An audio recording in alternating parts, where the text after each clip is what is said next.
Hiruma se réveille et se prépare pour une nouvelle journée de cours dans le monde inférieur. Lorsqu'il retrouve son grand-père pour le petit déjeuner, ce dernier remarque que l'anneau glouton qu'Hiruma porte à la main a faim. Pour y remédier, ce puissant démon l'alimente avec un peu de sa magie. Peu après, Clara et Asmodée viennent chercher Hiruma pour aller ensemble à l'école. Dès qu'il sort de chez lui, sa routine habituelle commence, ses deux amis se disputent pour savoir qui portera son sac, déclenchant une petite querelle. Clara insiste en disant s'il te plaît à plusieurs reprises, et comme Hiruma ne peut rien refuser à une demande formulée ainsi, il finit par céder et lui laisser son sac. En arrivant au collège, tous les professeurs, les élèves et les coordinateurs se rassemblent pour chanter l'hymne de l'école. Hiruma, habitué à cette chanson, ne fait même plus attention aux paroles macabres. Le début des cours marque une annonce importante, le professeur Kalego informe la classe des inadaptés que l'examen final approche et qu'ils doivent impérativement réussir, sous peine de subir de graves conséquences. De son côté, Hiruma comprend qu'il s'agit simplement d'un examen semestriel, comme ceux du monde humain. Plus tard, en cours de magie fondamentale, la professeure explique que l'exercice du jour consiste à changer la couleur d'un crapaud enfermé dans un bocal. Elle demande à Hiruma de passer en premier. Encouragé par ses amis, il s'avance avec confiance. La professeure lui indique qu'il doit réciter l'incantation et le sort, tout en dirigeant ses mains vers l'animal. Hiruma suit les instructions et ajuste son anneau au niveau 1, car c'est un sort très basique. Il réussit l'exercice avec succès, transformant le crapaud vert en une créature sombre et ténébreuse. L'heure du déjeuner arrive. Asmodée demande à Hiruma s'il préfère manger un plat démoniaque très relevé, mais celui-ci répond qu'il se contente de ce qu'il y a. Une fois de plus, Asmodée et Clara commencent une dispute et courent jusqu'au réfectoire. Alors qu'Hiruma tente de suivre ses amis, il est soudainement pris de court, la créature de son anneau se matérialise d'un coup. Surpris, il se souvient que la dernière fois qu'il l'avait vu, la situation avait été catastrophique. Cependant, cette fois-ci, quelque chose a changé, l'ombre, qui jusqu'alors ne faisait qu'émettre des grognements incompréhensibles, est désormais capable de parler distinctement avec son maître. Intrigué, Hiruma se réfugie dans un coin discret et engage la conversation avec la créature. Celle-ci lui reproche d'utiliser sa magie de manière incorrecte et le prévient que, s'il continue ainsi, elle ne l'aidera plus. Hiruma est perplexe, mais le monstre poursuit en expliquant qu'il a énormément souffert récemment. Il lui raconte qu'il est resté longtemps sans être nourri et qu'Hiruma a consommé toute son énergie en une seule invocation. Finalement, la créature déclare qu'à partir de maintenant, Hiruma devra être plus respectueux envers elle et apprendre à utiliser sa magie avec style et élégance. Hiruma lui demande alors comment utiliser correctement la magie. L'ombre lui répond que tout repose sur ses pensées, il suffit d'imaginer quelque chose, et la magie s'accomplit. La créature demande alors à Hiruma de la transformer en une silhouette avec de longs bras, de longues jambes et une taille fine, souhaitant ainsi avoir un corps plus proche de celui d'un démon.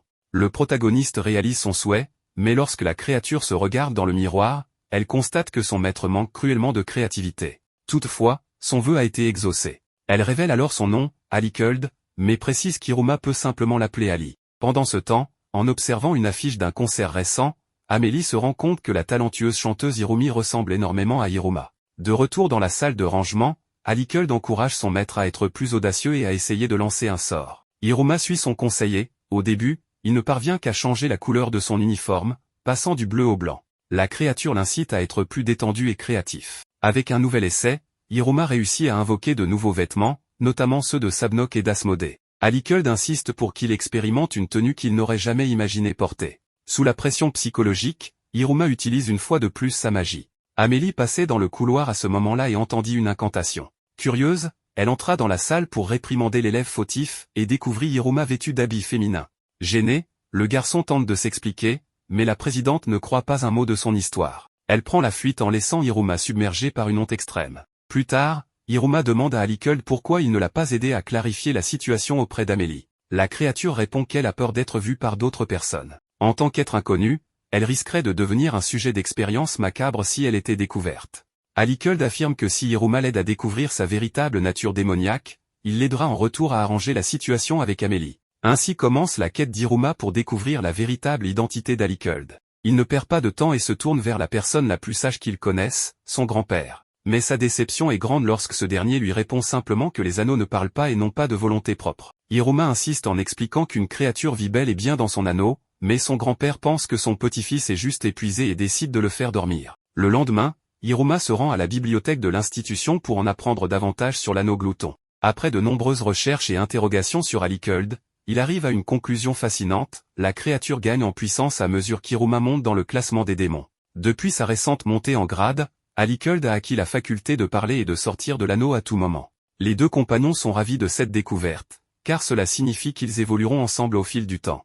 Ce soir-là, Hiruma s'endort avec un sentiment d'accomplissement aux côtés d'Alikuld. Cependant, au réveil, il se rappelle qu'il n'a toujours pas résolu le malentendu avec Amélie. Dans la maison de la présidente du conseil étudiant, Amélie prend son petit déjeuner, encore troublée par le rêve qu'elle a fait d'Hiruma en tant que la mystérieuse chanteuse. Son père, qui lui parle à travers un projecteur, remarque son expression étrange et lui demande si cela a un lien avec Hiruma. Gênée, elle ne répond pas directement, mais son comportement trahit ses pensées. En la voyant aussi troublée, son père lui annonce qu'il ne permettra en aucun cas qu'une relation amoureuse se forme entre eux, s'opposant catégoriquement à toute romance entre les deux étudiants. À l'école, Amélie est toujours agitée par ce qu'elle a vu quelques jours plus tôt. Elle n'arrive pas à accepter que ce garçon, à la fois courageux, peureux et parfois insensé, puisse avoir des goûts si inattendus. Elle commence à se demander ce qu'Hiruma représente vraiment pour elle, est-il juste un camarade de classe ou bien son premier véritable ami humain. Dans la cour de l'Académie Babil, Keroli confronte Hiruma à propos de sa participation au concert, et lui demande de mettre son habit de scène. Elle lui explique que la chanteuse Hirumi est acclamée par tout le monde et qu'elle a besoin d'une photo à ses côtés pour la promotion de l'événement. Embarrassée par cette demande, Hiruma refuse catégoriquement de remettre une tenue féminine pour poser à côté de son amie. S'ensuit une petite dispute, au cours de laquelle Keroli parvient à lui enfiler une robe. Amélie, qui passait par là, aperçoit encore une fois Hiruma dans une situation compromettante. Avant qu'il ne puisse s'expliquer, elle l'attrape et l'emmène de force dans son bureau pour une conversation privée. Elle lui assure qu'elle ne souhaite pas juger ses préférences, mais qu'elle veut lui parler d'un sujet plus sérieux, les clubs de combattants et de magie. Au même moment, Clara et Asmodée, qui se trouvaient à l'entrée de l'école, sont arrêtés par plusieurs coordinateurs de l'institution. Dans le bureau de la présidente, Amélie explique à Hiruma que son club de combattants ne pourra plus continuer ses activités, car il ne compte plus de représentants officiels. Pour le maintenir actif, il faudrait soit un leader de 3e année, soit 3 membres ayant atteint le niveau 4. En attendant qu'une solution soit trouvée, le club sera donc fermé. Amélie informe Hiruma que s'il souhaite rouvrir le club des combattants des artefacts magiques, il devra suivre un entraînement et obtenir l'approbation du conseil étudiant. Pour cela, il doit rejoindre d'autres clubs de combattants et obtenir des lettres de recommandation de leur président. Asmodée, grâce à ses incroyables compétences, est transféré dans le club de création de sorts, tandis que Clara, avec son imagination débordante, rejoint le club des jeux. Avec la dissolution totale de son groupe, Hiruma se retrouve désormais membre du conseil étudiant, ayant reçu une recommandation directe d'Amélie. Le lendemain, il fait l'expérience de la vie d'un conseiller étudiant, il doit se lever tôt dans les dortoirs de l'école et accomplir de nombreuses tâches exigeant rapidité, coopération et dévouement. Hiruma assiste même à une réunion avec les professeurs de l'institution. Kalego, surpris, se demande comment son élève a pu obtenir un poste d'un tel niveau. Lorsque le groupe d'élite arrive au réfectoire, Hiruma se réjouit à l'idée de manger, mais sa joie est de courte durée, le repas des membres du conseil étudiant ce jour-là se limite à un simple haricot. Amélie lui explique qu'il lutte actuellement contre les excès de gourmandise. Dévasté par cette nouvelle, Hiruma n'en revient pas. Pour démontrer l'importance de la discipline et de l'entraînement, Amélie effectue un saut spectaculaire et assène un violent coup à un élève, le mettant KO sur place. Tous sont stupéfaits par cette action soudaine, mais elle leur explique qu'elle a simplement fait ce qui était nécessaire, ce camarade était en train de sombrer dans le cycle et, sous l'effet de la rage, allait dévorer l'un de ses compagnons. Elle était la seule à avoir perçu ce danger imminent, prouvant ainsi que ses sens étaient extrêmement aiguisés. Plus tard, Hiruma discute avec elle dans son bureau, lorsqu'il reçoit la visite de son grand-père. Cependant, malgré son statut de directeur de l'établissement, Amélie ne tolère aucune forme de favoritisme et expulse immédiatement Sullivan, lui interdisant de gâter son petit-fils. Une fois seule, Amélie demande à Hiruma d'enlever ses vêtements. Gêné et méfiant face à cette demande soudaine, il hésite. Mais Amélie lui explique que sa tenue actuelle n'est pas appropriée pour ce qu'ils ont l'habitude de faire ensemble lorsqu'ils sont seuls. Hiruma comprend alors la situation, ils vont lire un manga romantique, comme toujours. En feuilletant leur lecture, il réalise qu'Amélie possède deux facettes bien distinctes, d'un côté, elle est la présidente rigide, froide et méthodique, et de l'autre, une jeune fille douce et innocente, complètement absorbée par ses mangas d'amour. Le lendemain, Hiruma décide de ne pas se limiter à son côté adorable, mais aussi de gagner la confiance de son alter ego strict et discipliné. Il exécute donc toutes ses tâches avec un sérieux absolu, redoublant d'efforts et surprenant même les professeurs par sa détermination. Au réfectoire, il continue à suivre les principes du conseil étudiant et mange, encore une fois, un simple haricot pour son repas. Toutefois, en discutant avec ses coéquipiers, il commence peu à peu à mieux s'intégrer au groupe. Amélie, l'observant de loin, ne peut s'empêcher d'être fière de ses progrès. Soudain, Amélie est convoquée dans la salle du club des combattants de transmission. Sans se douter de quoi que ce soit, elle s'y rend, mais en réalité, une figure mystérieuse est à l'origine de cet appel. En entrant dans la salle vide, elle se retrouve face à une personne vêtue d'une cape noire. Lorsqu'elle l'interroge sur la raison de cette convocation, l'individu répand un mystérieux parfum dans l'air. Un peu plus tard, le conseil étudiant découvre que le club des combattants de transmission n'a jamais envoyé d'invitation à Amélie. Alarmés, tous se précipitent à l'endroit où elle a été convoquée. À leur arrivée, ils trouvent Amélie inconsciente au sol. En tentant de la réveiller, elle ouvre soudainement les yeux avec une expression de panique et se demande pourquoi elle porte des vêtements aussi provoquants. Le lendemain, tous les étudiants sont impressionnés par le changement de personnalité de la présidente. La leader, autrefois rigoureuse et disciplinée, est maintenant une jeune fille sentimentale. Clara se demande même si elle pourrait avoir une sœur jumelle démoniaque, mais Asmodée réfute cette hypothèse, affirmant qu'Amélie n'a pas de sœur. Le prodige veut aider son meilleur ami à résoudre le mystère entourant la présidente, mais son nouveau groupe de combattants l'emmène s'entraîner à de nouvelles magies. Pendant ce temps, le conseil étudiant réfléchit à ce qui a bien pu arriver à leur leader. Plus tard, Amélie passe un examen avec l'une des professeurs, mais personne ne comprend ce qui a causé son changement soudain de comportement. La professeure explique qu'Amélie n'a ni perdu la mémoire ni subi d'attaque physique. Sa nouvelle personnalité a été créée par une puissante magie, mais même elle ne parvient pas à en identifier l'origine. La seule façon de ramener l'ancienne présidente est de la faire reprendre ses activités habituelles. Cependant, la jeune fille exécute désormais toutes ses tâches avec une grande douceur et délicatesse, totalement à l'opposé de sa version précédente. Ce changement frustre ses amis, qui étaient habitués à la voir diriger avec fermeté. Le groupe décide alors de soutenir coûte que coûte leur présidente et de découvrir qui l'a ensorcelée. Alors qu'il traverse un couloir, il remarque quelqu'un dans la salle du conseil étudiant. En s'approchant, il découvre que c'est Renové Lomière, le chef des combattants disciplinaires. Il convoitait le poste de président du conseil étudiant depuis longtemps. Démonstratif et romantique dans ses paroles, il est pourtant peureux et parfois inconscient. Il assure au conseil étudiant qu'il n'a rien à voir avec le problème de la présidente, mais souhaite profiter de la situation pour proposer une élection de dissolution. Cette élection permettrait aux élèves et aux professeurs de voter pour décider si le conseil étudiant doit être maintenu ou dissous. Ces élections ont généralement lieu lorsque le conseil étudiant est jugé inutile. Profitant de la situation d'Amélie, Lomière espère en tirer parti pour prendre la présidence. Il précise que cette élection ne peut être refusée et qu'elle aura donc lieu de toute façon. Le lendemain, Lomière cherche à rallier ceux qui partagent son point de vue. Grâce à son charisme, il attire l'attention des élèves qui passent à proximité. Il promet de nombreuses réformes, comme la réduction du nombre de jours de cours, des cours entièrement en plein air et des concours de nourriture. Les étudiants sont enthousiastes, mais lorsqu'on lui demande s'il peut réellement mettre ses idées en place, il répond simplement que non. À cette réponse, plusieurs élèves quittent les lieux. Il leur assure néanmoins qu'il fera de son mieux pour rendre l'école plus amusante et agréable, ce qui finit par convaincre le public. De son côté, Amélie tente également de convaincre les élèves de la maintenir à la présidence. Mais sa nouvelle timidité l'empêche même de prononcer son discours. Voyant cela, Hiruma décide de lui venir en aide. Pour cela, il a besoin de renforts. Il raconte toute l'histoire à Asmodée et Clara, et recrute ses amis pour cette mission, d'autant plus qu'ils ne s'entendent pas avec leurs nouveaux groupes respectifs. Il envisage même de demander l'aide de son professeur Kalego, mais abandonne l'idée, sachant que cela ne ferait qu'aggraver leur relation. Amélie retrouve Hiruma et lui dit qu'il doit lui parler d'urgence. Alors que le protagoniste est seul et pensif dans la salle du conseil étudiant, l'anneau qu'il porte s'active soudainement et une ombre commence à lui parler. La créature affirme vouloir aider son maître face à cette situation délicate. Elle lui explique qu'il existe plusieurs types de magie, certaines étant plus efficaces contre certains utilisateurs que d'autres. Par exemple, un étudiant spécialisé en magie de feu sera plus vulnérable face à quelqu'un maîtrisant la magie de glace. L'ombre affirme que l'enchantement sur Amélie est sur le point de disparaître, mais qu'un élément inconnu empêche la magie de se dissiper complètement. À ce moment-là, Amélie entre dans la salle et l'ombre retourne immédiatement dans l'anneau. La présidente retrouve alors ses vêtements habituels et annonce qu'elle a une information d'une importance capitale à révéler à Hiruma.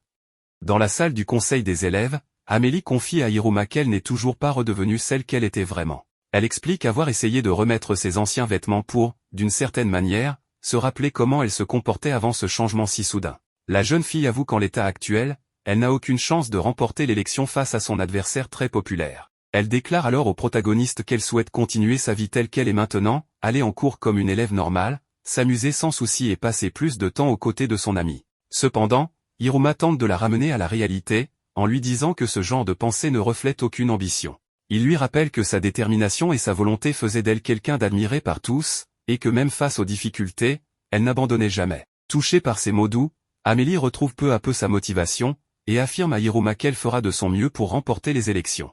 Les jours passent, et la date de l'élection approche à grands pas. Pendant ce temps, Clara et ses camarades poursuivent les missions d'investigation données par Amélie. Mais la jeune fille est à la recherche d'un jeu emprunté par un élève et jamais rendu, il s'agit d'un jeu de rencontre avec des personnalités opposées. De son côté, le garçon prodige mène des recherches sur la magie de modification de matière. Après quelques jours, le moment tant attendu arrive, le jour de l'élection pour décider qui sera le nouveau président du conseil des élèves de l'école Babil. Élèves, professeurs et coordinateurs sont réunis pour écouter les discours que chaque candidat doit prononcer avant le vote. Renové est annoncé comme le premier à prendre la parole. Le démon fait une présentation éblouissante, dans laquelle il affirme que les élèves ont besoin de plus de divertissement, pour que l'école devienne un lieu agréable et joyeux. Tous les étudiants s'enflamment en entendant ces paroles, car cette école, parfois perçue comme ennuyeuse, pourrait devenir pour la première fois un endroit où tout le monde peut vraiment s'amuser. Vient ensuite le tour d'Amélie. Elle se souvient du soutien que lui a offert son ami, mais elle entend en même temps tous les élèves scander le nom de Renové,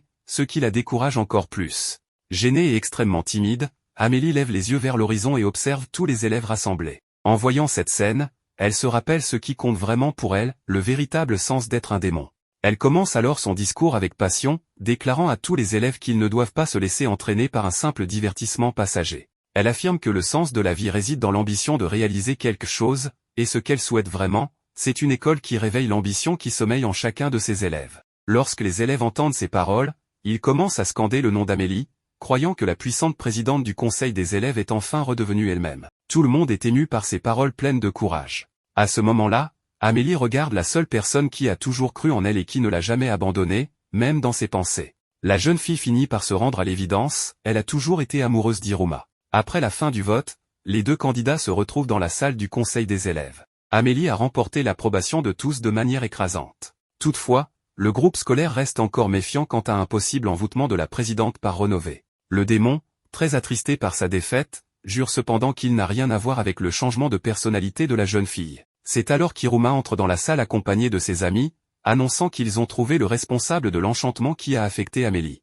Le coupable est Chinel Eligo, un élève de 2e année. Il avait toujours admiré la présidente, au point que cela est devenu une obsession malsaine. Dans son esprit tordu, il souhaitait voir au moins une fois la jeune fille agir de manière douce et gentille. C'est pour cela qu'il a élaboré tout un plan pour l'envoûter lorsqu'elle serait le plus vulnérable. Mais son complot maléfique a été démasqué grâce à Clara et Asmodée, qui ont découvert sa cachette en suivant des indices. Chinel est alors condamné à effectuer 50 sessions d'entraînement du conseil des élèves en guise de punition. Une fois toute la situation réglée et Amélie revenue à la normale, elle remercie ses amis pour leur aider fait une proposition importante à Iruma. La présidente lui demande de choisir, rester au sein du conseil des élèves ou réouvrir le club des combattants d'artefacts magiques. Sans trop réfléchir, le garçon choisit la seconde option. Il explique qu'il a beaucoup progressé grâce à l'entraînement reçu, mais qu'il devait absolument rouvrir ce club, car quelqu'un pourrait un jour revenir. Amélie comprend son choix et respecte ses motivations. Elle lui demande alors s'il ne voudrait vraiment pas rejoindre le conseil des élèves, car avoir un rival dans l'équipe rendrait les choses bien plus intéressantes. Renové accepte rapidement sa proposition. Tous concluent cette journée par une magnifique photo de groupe. Il n'aura fallu que peu de temps pour qu'Amélie redevienne celle qu'elle était autrefois, autoritaire, sérieuse, et extrêmement disciplinée. En fin de journée, la présidente parle avec Iruma via l'infernophone. Ils ont une conversation très émotive et sincère. À la fin de l'appel, Iruma est surpris par l'apparition d'Alicred, une créature qui lui dit qu'il a agi de la bonne manière envers celle qu'il aime, et que tous deux ont une grande affinité. De son côté, Amélie est profondément gênée en repensant à cette conversation avec son ami. En tenant la photo du jour de l'élection, elle déclare qu'elle nourrit de grandes ambitions concernant Iruma. Avec la fin de la participation du protagoniste au conseil des élèves, le garçon peut enfin rentrer chez lui, et son grand-père est profondément ému. En raison de cela, pendant toute une semaine, il organise plusieurs fêtes chaque fois que son petit-fils rentre à la maison. Mais le dernier jour de cette semaine, le puissant démon dit au protagoniste qu'il devrait inviter ses amis à participer à la fête. Cela enthousiasme beaucoup Iruma, car il n'avait jamais eu d'amis dans le monde humain et, par conséquent, n'avait jamais invité personne à une fête. Le garçon tape alors sur son infernophone, prêt à envoyer le message, mais il hésite, il a peur que ses deux meilleurs amis refusent son invitation, surtout parce qu'il les invite à la dernière minute. À ce moment-là, Alicred sort de l'anneau, effrayant son maître, ce qui provoque l'envoi accidentel du message. À sa grande surprise, il reçoit rapidement des réponses positives, ses amis affirment qu'ils seront présents pour la célébration. Peu après, Iruma entend la sonnette de sa maison. Ce sont Clara et Asmodée à sa porte. Elles ont apporté de la nourriture en guise de remerciement pour l'invitation. Clara montre à son ami une espèce de fruit qu'elle a cueilli dans la forêt. Mais quand Iruma regarde de plus près, il sursaute en réalisant que c'est en réalité une créature vivante. Tout le monde s'installe à la table du dîner, un énorme banquet est servi, et chacun profite pleinement du moment ensemble. Vers la fin du repas, Opéra fait une proposition, jouer à un jeu avant le dessert. Le majordome présente alors un jeu nommé Devil Dance Libération, un jeu de danse holographique. Le but est simple, suivre les commandes de mouvement affichées à l'écran. À la fin, chaque participant reçoit une note en fonction de sa performance. Tous s'amusent beaucoup à danser de façon farfelue. Une fois la musique terminée, une instructrice annonce les résultats. En dernière place, Sullivan, avec seulement 6 points. En quatrième place, Hiruma, avec 666 points. En troisième place, Clara, avec 666 660 points. En deuxième place, Asmodée avec 666 666 points. Et en première place, Opéra, avec une longue série de chiffres 6 à n'en plus finir. Tout le monde célèbre joyeusement ce moment spécial. Opéra les invite alors à passer au dessert. Cependant, Sullivan semble frustré par son score. Pour prouver à son petit-fils qu'il n'est pas un perdant, il invite tout le monde à participer à la grande marche des ténèbres. Cela consiste à se rendre dans un endroit sombre et désert, et simplement errer. Le groupe descend alors dans les sous-sols. Hiruma pense qu'il s'agit peut-être d'un test de courage. Pendant qu'il marche, Opéra discute avec Sullivan et lui dit qu'il n'y a aucun piège dans cet endroit, seulement un entrepôt au bout du chemin. Sullivan répond qu'il souhaite juste montrer quelque chose d'intéressant à son petit-fils et à ses amis. Le démon demande alors à tout le monde de rester où ils sont.